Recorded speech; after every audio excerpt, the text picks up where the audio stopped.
Welcome, everyone. My name is Maria Milana. I will be your host for Global Ground Rounds with Global Offsite Care today. Today's presentation is CME approved. So if you would like to receive CME credits for this presentation, please click the link in the chat box. This video will also be posted to our YouTube channel within a day or two, so please look out for that. Link will also be in the chat box. Other than that, I think we are ready to go. We have our Global Offsite Medical Director here, Dr. Pakia, who will now be introducing our two lecturers for today, Lisa Chilk and Dr. Charles Ross. Thank you, Marielle. Great to be here again, and welcome all to the latest edition of Global Grand Rounds, hosted by Global Offsite Care, which most of you know is a nonprofit based out of Petaluma, California. Started about 10 years ago and dedicated to the mission of supporting global telehealth and telemedicine to the underserved in different parts of the world. As its medical director, I'm happy to host our speakers today. And I'm in particularly interested in this from the perspective of a geriatrician and a trained family physician. And I hope this also hits the mark for all of you, depending on what your area of interest is and where your passion lies in this topic. So our speakers today, we'll start with Lisa Chilk. She's a third-year osteopathic medical student and currently serves as a pre-doctoral teaching fellow at Western University of Health Sciences. She earned her bachelor's degree in physiology from the University of California, San Diego, before serving as an elementary school teacher through AmeriCorps. She plans on pursuing a residency in family medicine with a focus on lifestyle medicine and utilizing osteopathic manipulative treatments. She'll be followed by my colleague at Western University of Health Sciences, Dr. Charles Ross, calls himself Charlie, and has been practicing as an osteopathic physician for over 45 years. He's board certified in family practice and emergency medicine, but is now practicing lifestyle medicine. He is a part-time assistant professor at Western U in Lebanon, Oregon, one of our two campuses on the West Coast. Charlie's current life goal is to change the practice of medicine from treating symptoms to treating the root causes of disease. With that, Lisa, I'll hand it off to you and we'll get started.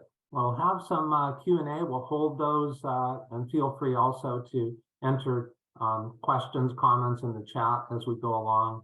And then at about 10 to the end of the hour, we'll go ahead and open up for Q&A. So Lisa, the floor is yours. Great. Thank you so much. And good morning, everyone. It is such an honor to be here today. I see some faculty that have taught me, so it's fun to be on the other side now. And before we get started, I'll just say I have no conflicts of interest, and the patient case that we'll talk about is inspired by patients that I've met with, but not an actual patient. And I'll share a bit about my own personal journey to a plant-based diet. Everybody's motivation for doing so is different. I was a young teenager when my family went to a Brazilian barbecue, all you can eat meat, just meat, plate after plate.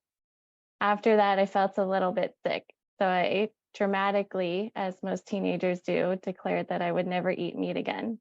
And my brother decided to tell me that I wouldn't be able to do that.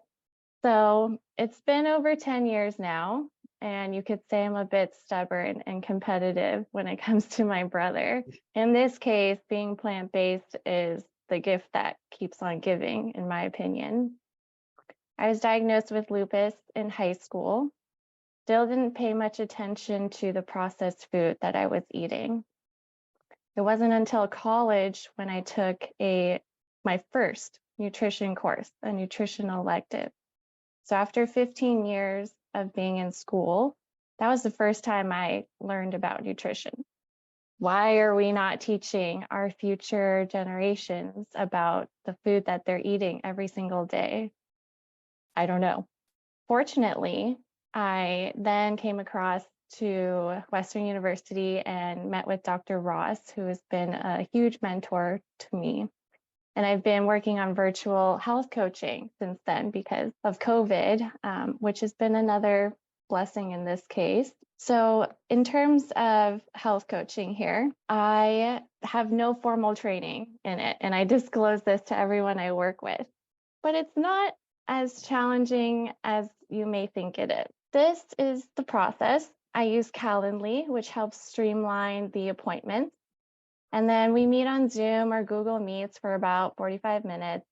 And most importantly, I always follow up with an email or a text message, however they want to communicate with me, because I tell them exactly what we've talked about and the next steps to make progress towards their goals. That's essentially what I've been doing for the past 2 years, and I've found a lot of success in this. So here is a patient, Amanda. She's a 32-year-old female from Oregon, and she's a classic patient that I would see. She is returning to a plant-based diet and has cravings for sweets and salty snacks. She is overweight, has all of the chronic diseases in her family history, diabetes, hypertension, hyperlipidemia. And on top of that, she's a full-time employee and she's a single mother. Fortunately, her 10-year-old son is actually very curious about the plant-based diet, and she's already done the plant-based diet. So she's telling me about how great she felt when she was eating plant-based, and that's huge. I play off of that. And she knows that she's able to make the change. So her goal is to lose weight and to reduce the risk factors that she has for developing chronic disease. It's important to me that we make a short-term goal to get the motivation to get the ball rolling, right? So she decides that she wants to pack lunches 4 times a week out of the 5 days and to cook at home every single night. Now, when I first started health coaching, I thought I would be talking about nutrition and the best sources of fiber, how to read nutrition labels, share recipes, etc. Turns out most of us already know what a good healthy choice is and what an unhealthy processed food choice is. So what people really came to me for was motivation. So then I started learning about motivational interviewing. Now I would challenge all of you today to think of a goal that you have for yourself or a habit that you want to incorporate in your life or something you may want to get rid of, a bad habit that you want to stop. For me, daily meditating. I'd love to be more consistent about it. The next question is, why is this important to you? What is the benefit of putting all this time and effort into making this goal happen? Then I ask, what would your life look like in 3 years if you made absolutely no progress towards your goal and just kept doing exactly what you're doing? And on the flip side, what would your life look like 3 years from now if you accomplished all the goals that you set out to do? So for Amanda, when I asked this, I said, no progress at all. In 3 years, what would life look like? She said, my husband and I would probably be dead. This was an older patient. She said, we'd both be dead. And she hadn't thought about that before. Then I asked, what if you did make all of these lifestyle changes? And she said, my husband would probably be dead. Her husband was not very willing to go to the plant-based diet, no matter how much she talked about it. And you might be familiar with that. When we tell patients to do something, they don't always do it. You have to, in my experience, lead by example and show that you really believe that what you're encouraging is actually going to help them. And if you're doing it yourself, they will pick up on that and they will follow suit because you're their doctor. They're looking to you. Then I wrap up the appointment and we talk about a short-term goal, something very tangible. For me, I will use the Calm app to do a daily meditation, 10 minutes a day, 4 times a week. something that we can track our progress on, right? Then, importantly, what are the potential challenges that would prevent you from doing that goal? Because life happens no matter how much willpower we have, things will come up. Then we ask the patient, how could you address each of those challenges? They have the solution. You don't have to give them the solution. They already know what they need to do. They just haven't said it out loud or thought through it yet. So my point here is, why do we do this motivational interviewing? Well, it's empowering for the patient because, again, they're making a plan for themselves. They're not being told what to do. And it's also empowering for the provider because you're able to offer something to the patient right then and there. You don't need to wait for a blood test. You don't need to wait for a prescription. You don't even necessarily need to have a diagnosis yet. There's something that you can do right when they leave the office. And because of all of that, as the provider, you're able to avoid burnout. And as a student right now, I've been talking to family physicians, and everyone is talking about burnout. So it's not because they're necessarily overworked, from what I understand. It's that they're not feeling like they're helping their patients as much as they could be. So by doing this motivational interviewing, you really can see the sustainable changes that patients are making for themselves. And you might think 45 minutes, that's a long time. You don't need to ask all of those questions, just one or two, just to plant the seed. On top of this health coaching, I realized that I'm not the only student that feels passionate about this.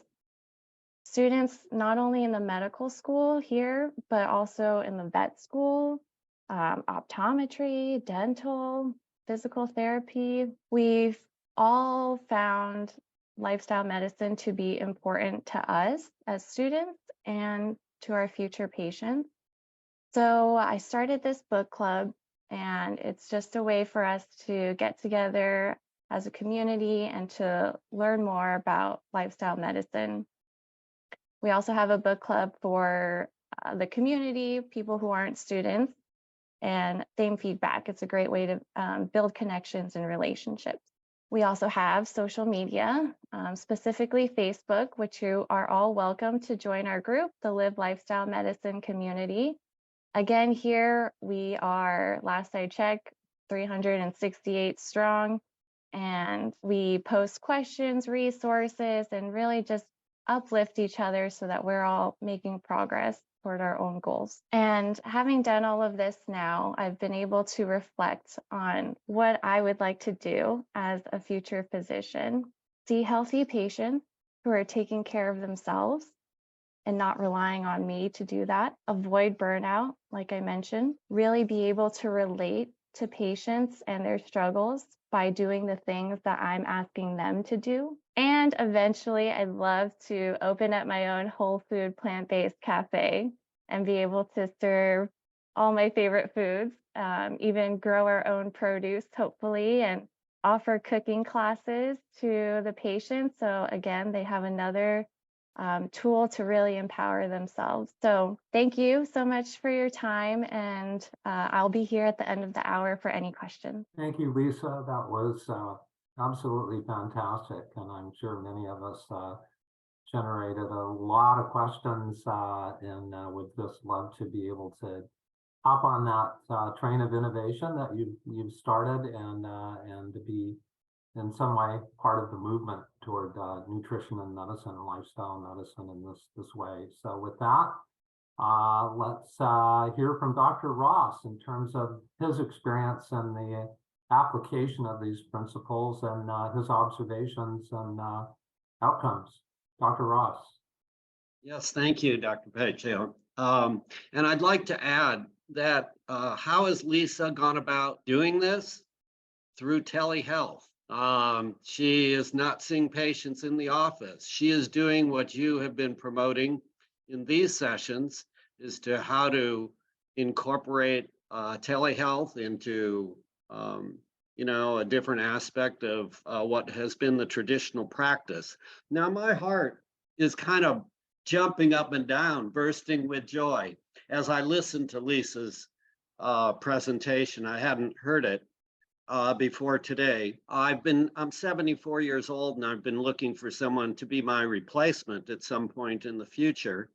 And I didn't want the replacement to be what I was trained in, and that was to be the authoritarian physician who told their patients what to do, how to do it, and pushed another pill for every ill. Like when my patients came in before, I would, with high blood pressure, they would get a high blood pressure pill. And if that didn't work, they would get another one or a third or a fourth one. And that's what I hear a number of our students when I interview them, the third and fourth year students, over the last number of years. I ask them about how are you going to, treat someone with angina? And well, it's going to be another pill. Rarely have I found a student such as Lisa who would say, well, we need to work on the lifestyle issues. And if for some reason the patient chooses not to follow, making healthy choices, then we can kind of use pills as a secondary, make us feel better that we're changing a number, but we're not really treating root cause of disease.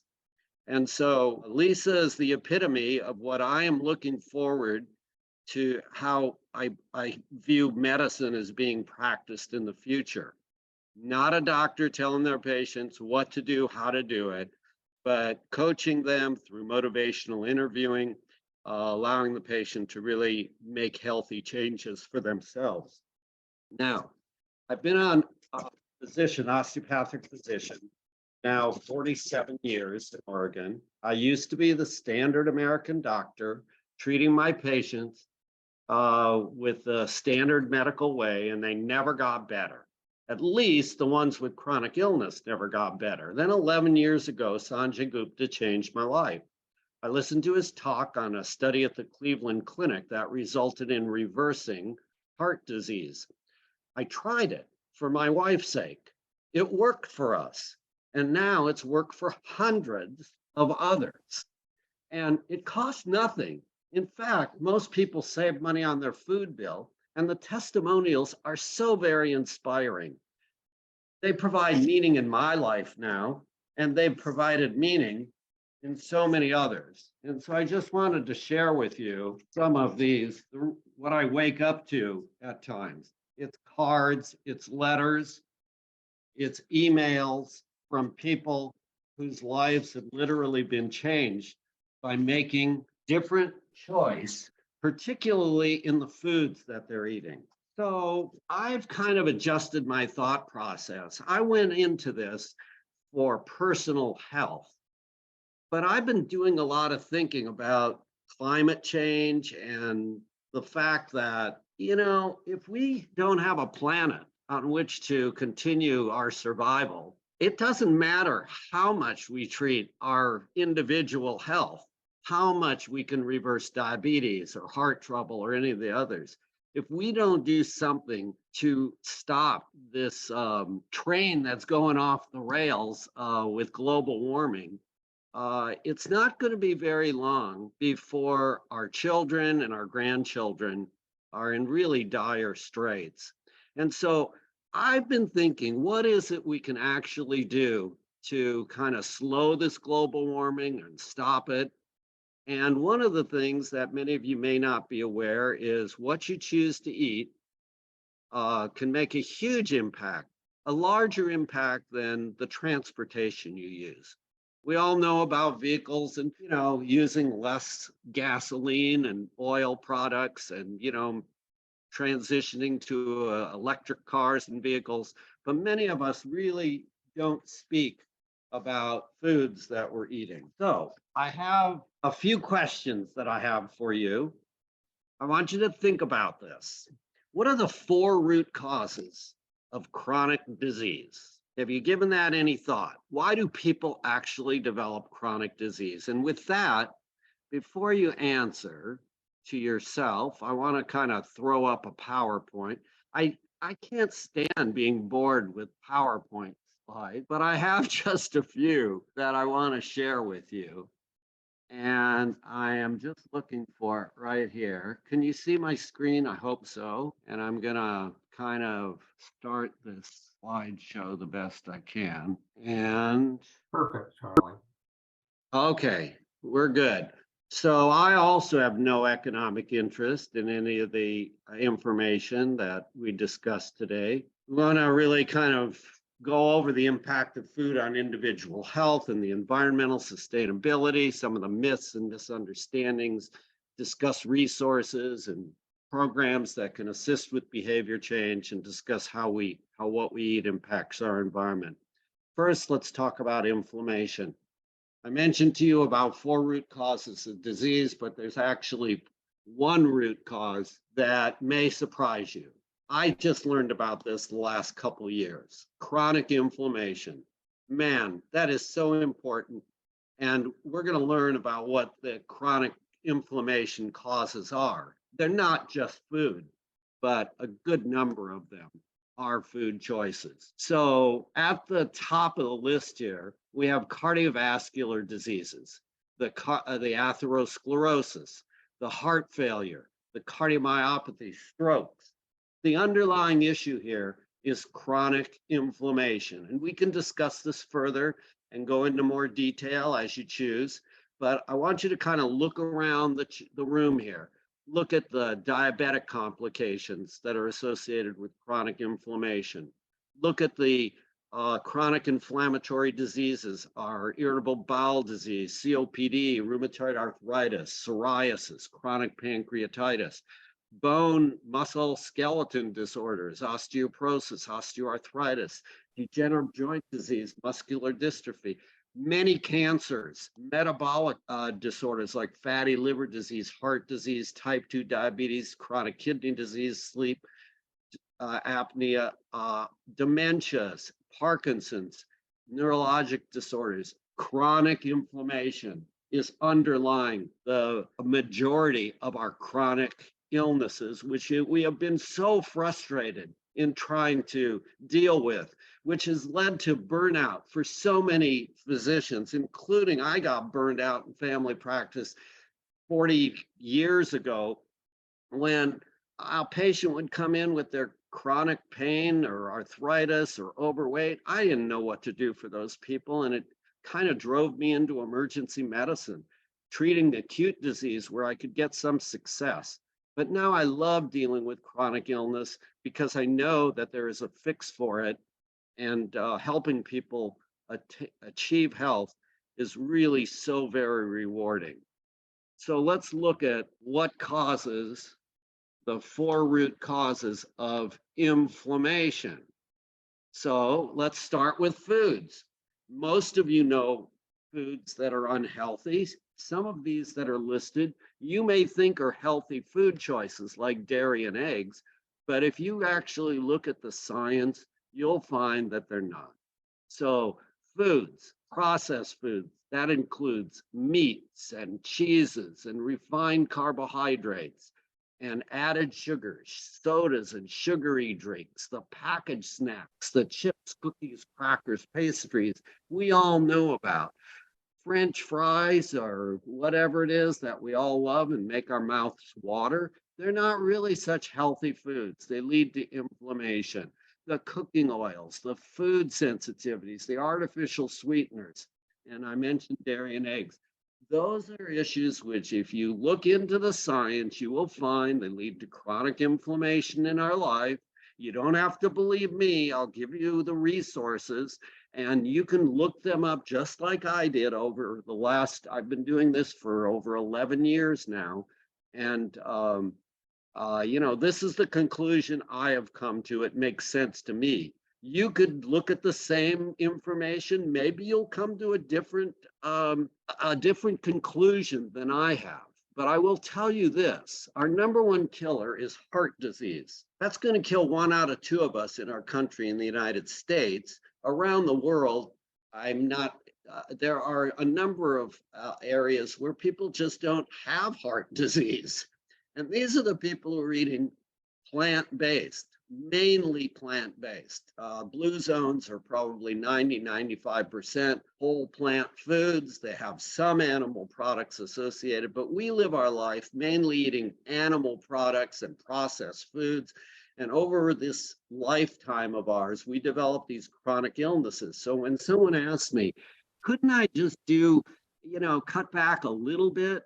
I say, if you had lived in a culture in which you weren't developing the disease, like heart disease starts at the age of 10 in our country. You do autopsies on kids that are 10 years of age, and they all have the early changes of atherosclerosis in their coronary arteries. That doesn't happen in other cultures. So just some food for thought. I'm planting a little seed for you to hopefully pique your interest to look into this and potentially do something different. Movement.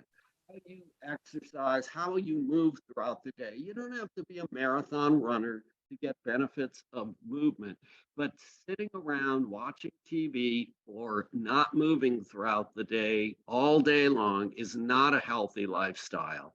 So the longest lived people in the blue zones are moving throughout the day.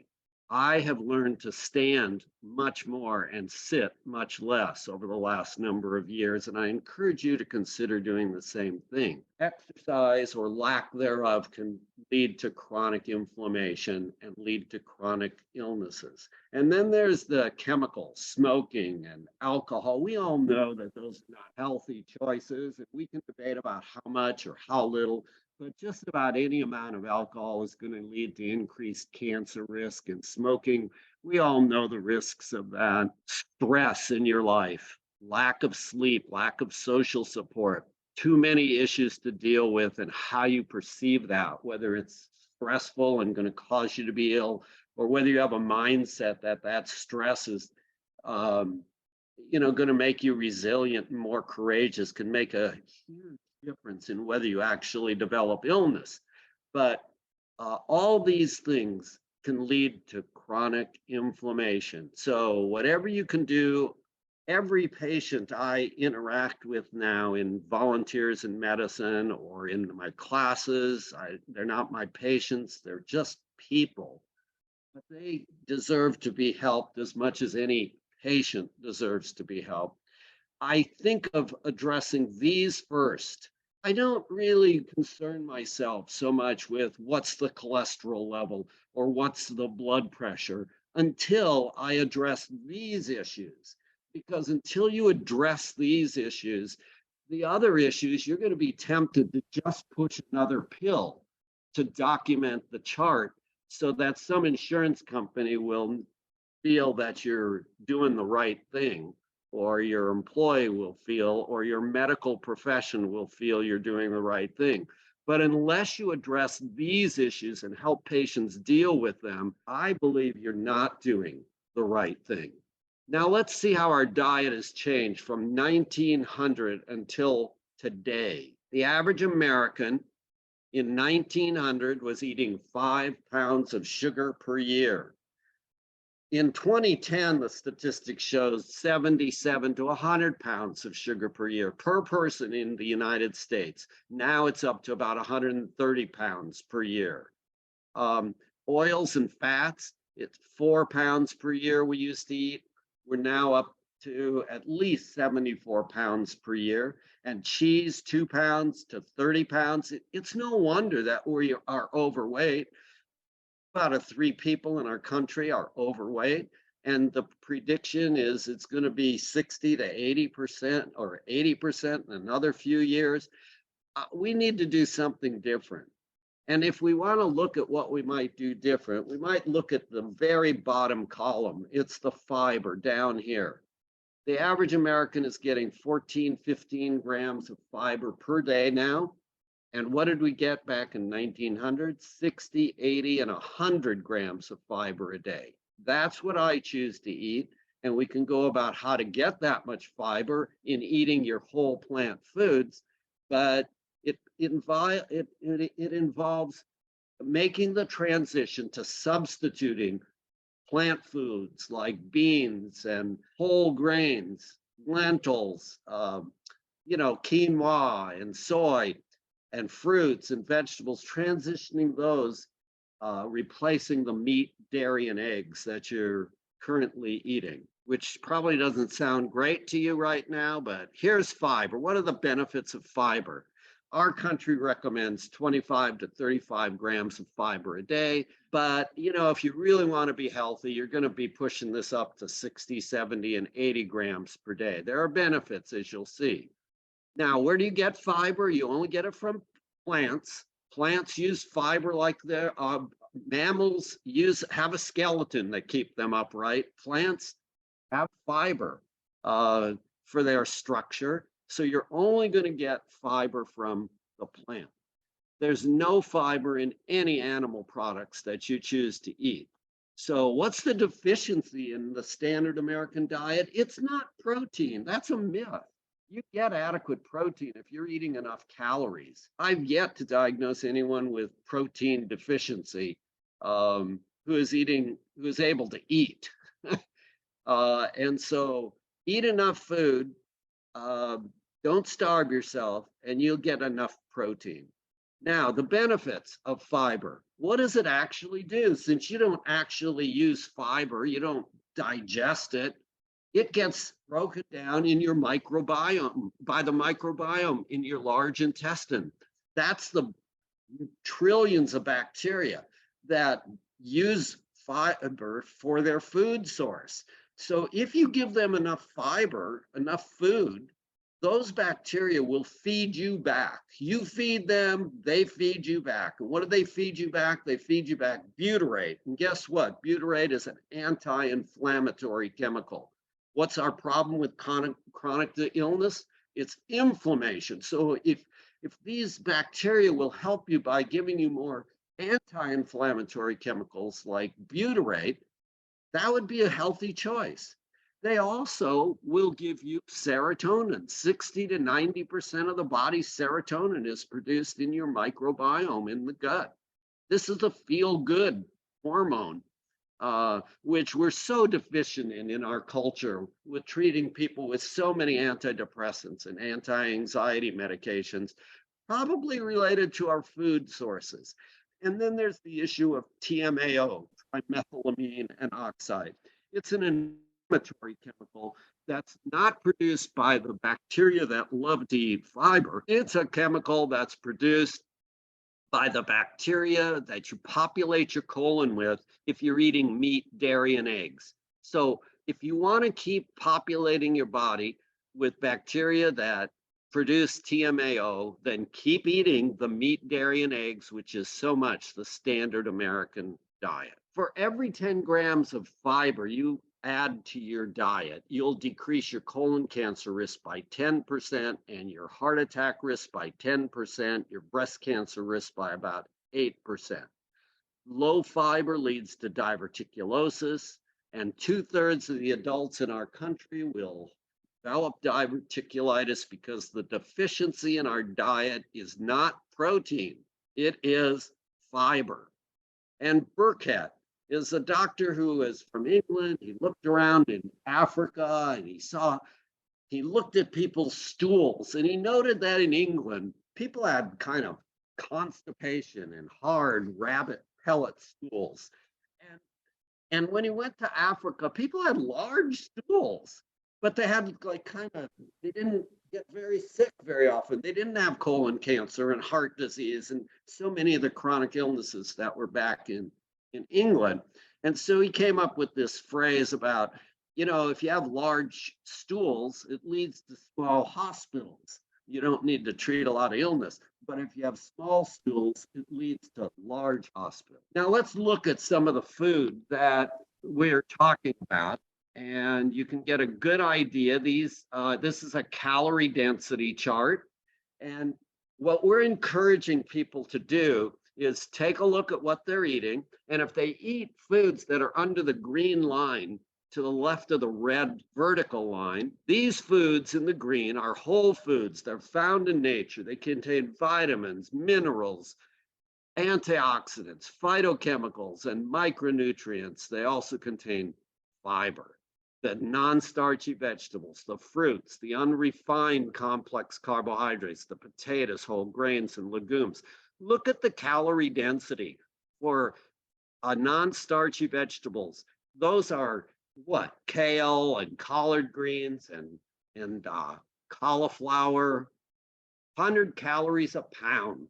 You cannot become overweight if all you were doing was eating non-starchy vegetables, but you also couldn't live because you couldn't eat enough. The average American or average person eats 3 to 4 pounds of food a day.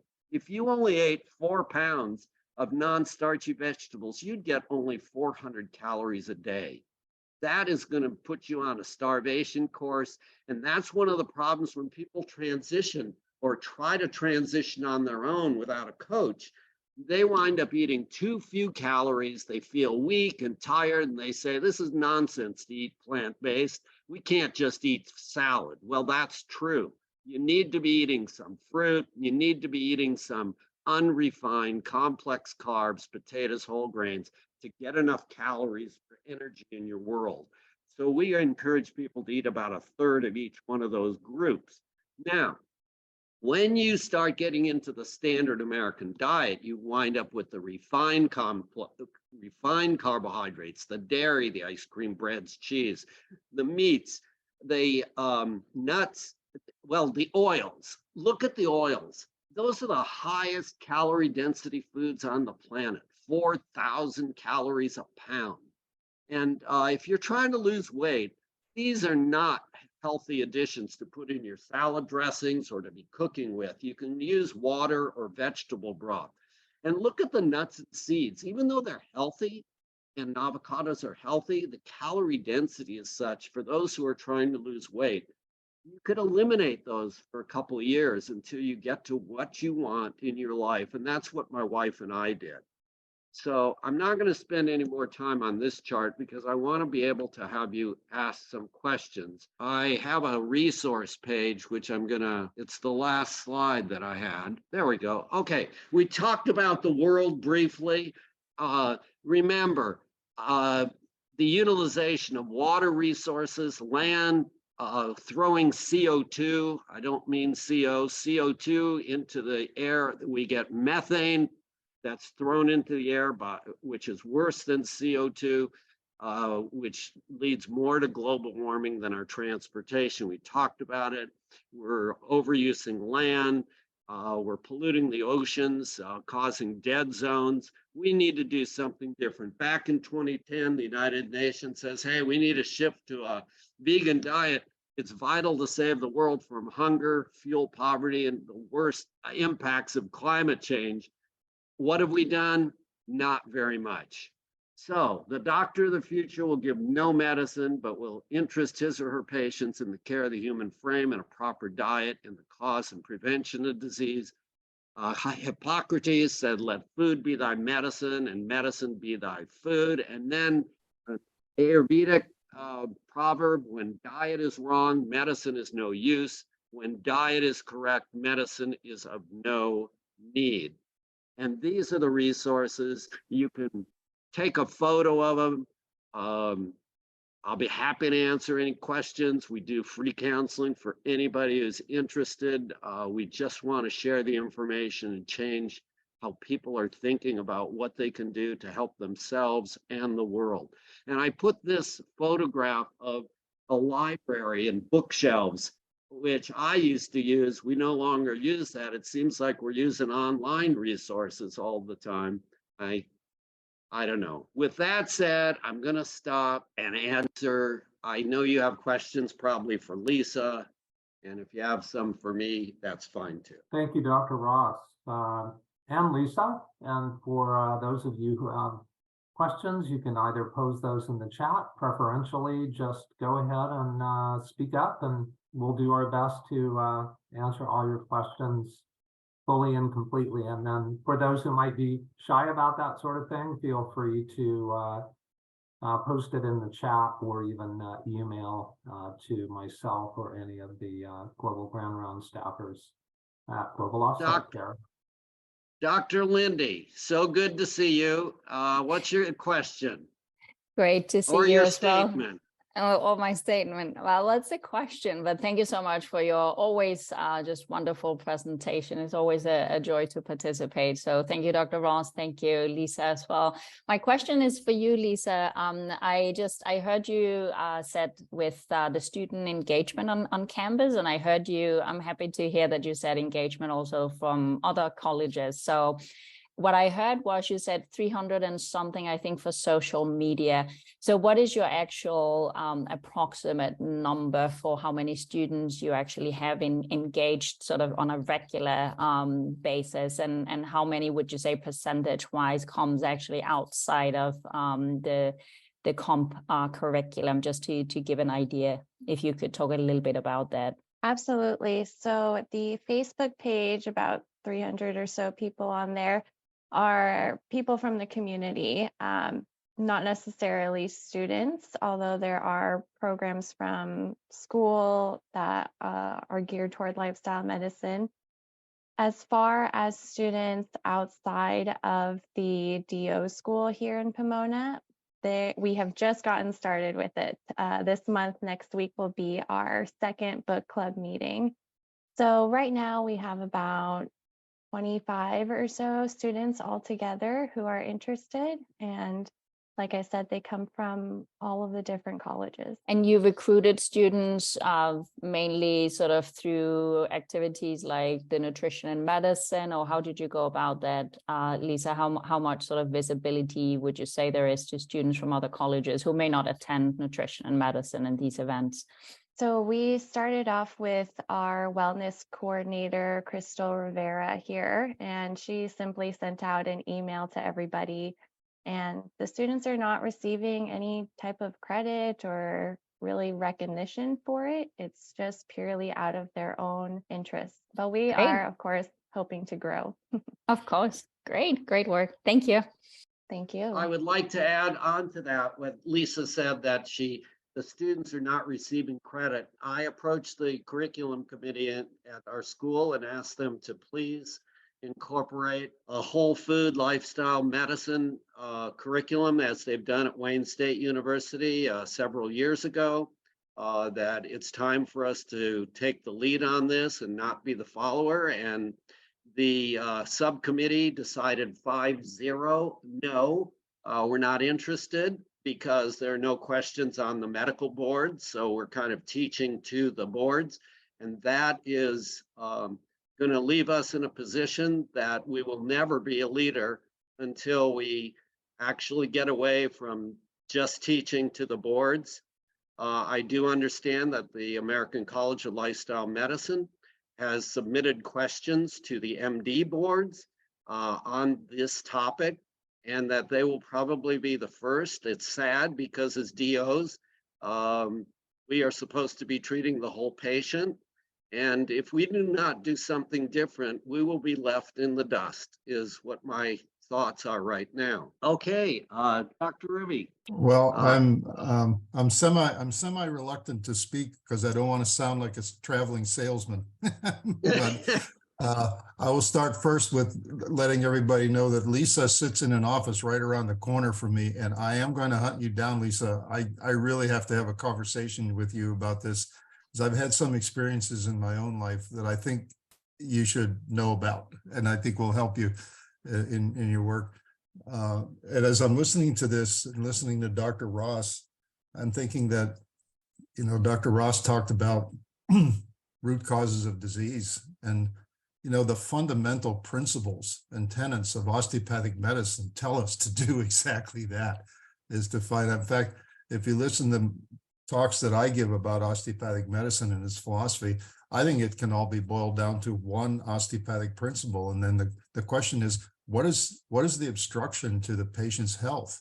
And what's the root cause of their problem? And if you're not doing that, you're not getting to the point that we all ideally strive for. So the principles as DOs are right in front of us as a profession. And I'm not going to get, just like Dr. Ross, I don't want to get into politics here, but as a profession, we have these principles. And as a profession, for being around for 140 years, we've kind of ignored them for about 139 of those years, I think, and not really addressing them properly. But the other thing, and I'll say it real quickly, is about maybe 25 years or so ago, I went through a process myself that wasn't necessarily addressed to my health at that time, although it included it. I was just trying to plan my vision of the future. What was, and so I had read and looked at different motivational speakers of different kinds. And I read a book by Tony Robbins, and I'm not here to sell you Tony Robbins, but I really resonated with the way he approached things. I like to be a guy that does things, and I don't like to sit around and contemplate my navel and wait for something. And if you read any of his books, he has a pattern in there that he calls the Dickens pattern.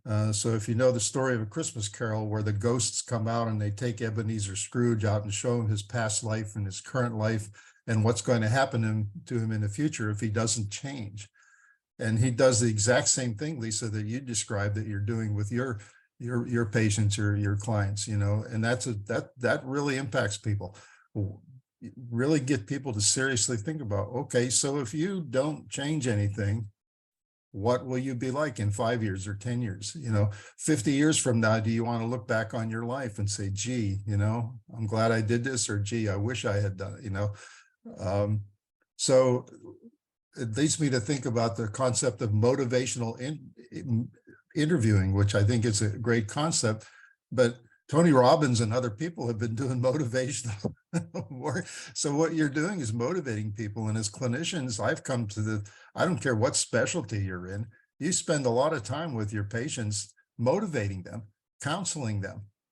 We all should be experts in this kind of stuff, because even if you're a left upper outer quadrant ophthalmology specialist, you've got to motivate people and something. So I'm really excited about what you're doing. It's really a resonating thing.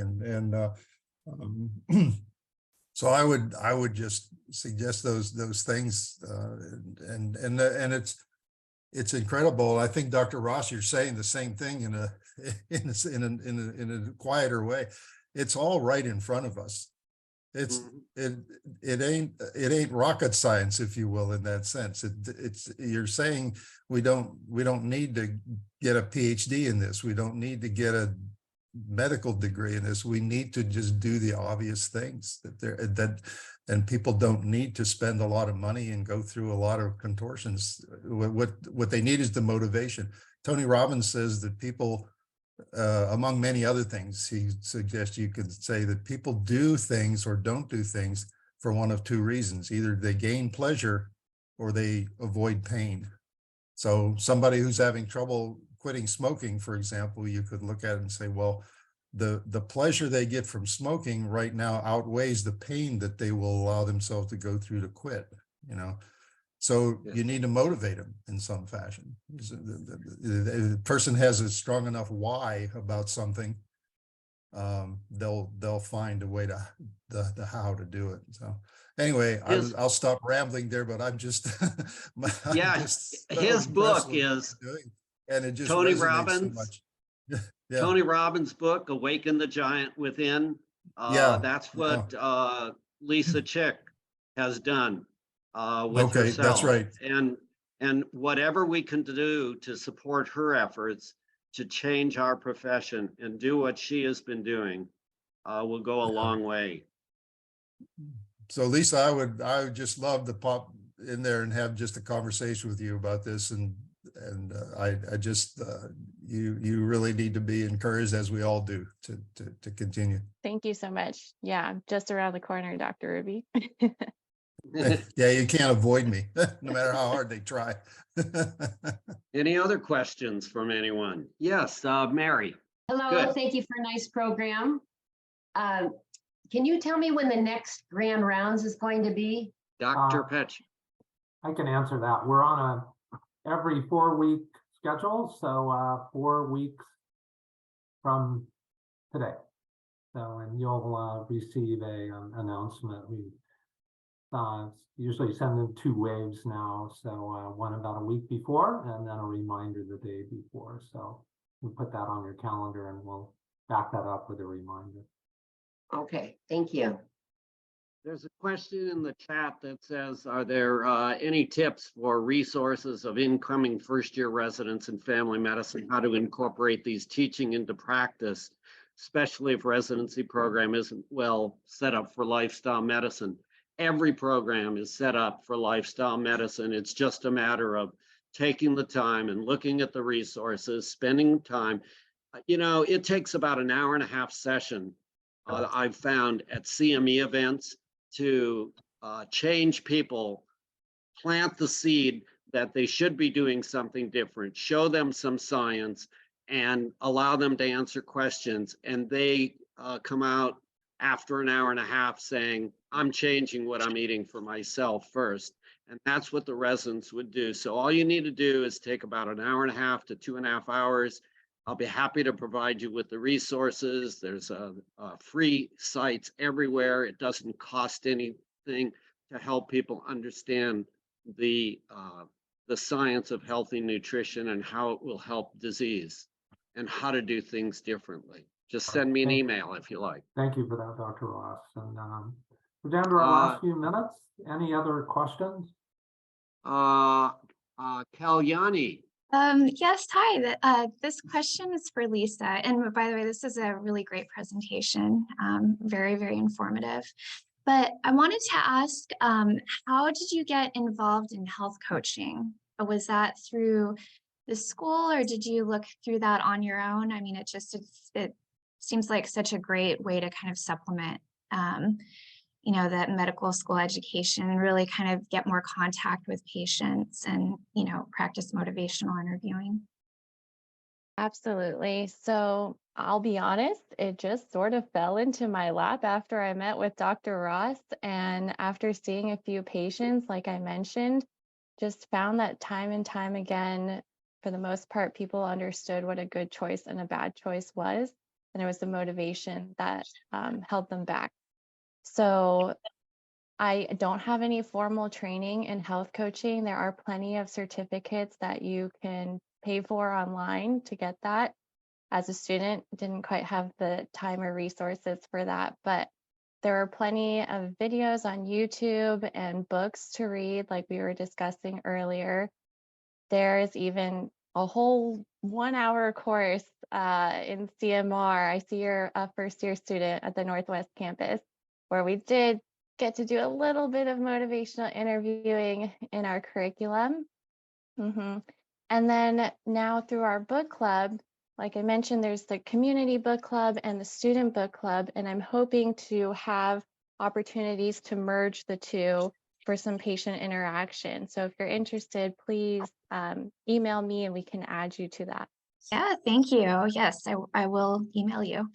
Great. Well, yeah, then we're down to our the end of our presentation and our questions. I really would like again to thank Dr. Ross and Lisa so much for sharing with us this morning and you know, making our world and the globe a little bit better place, you know, and you know, to help fuel our passion to be part of that. So with that, I will hand it back to Marielle to close, and I think she can mention a few reminders about our next session and also about our CME certification for those who would like to apply for that this morning. So, Marielle?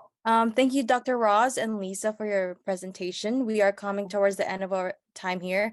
As a last reminder, please use the link provided in the chat box to receive your CME credits. If you are interested in presenting, I have also put my email.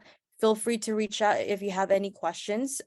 We appreciate your participation and continued interest in Global Grand Rounds. Have a great rest of your day, and we hope to see you again. Thank you.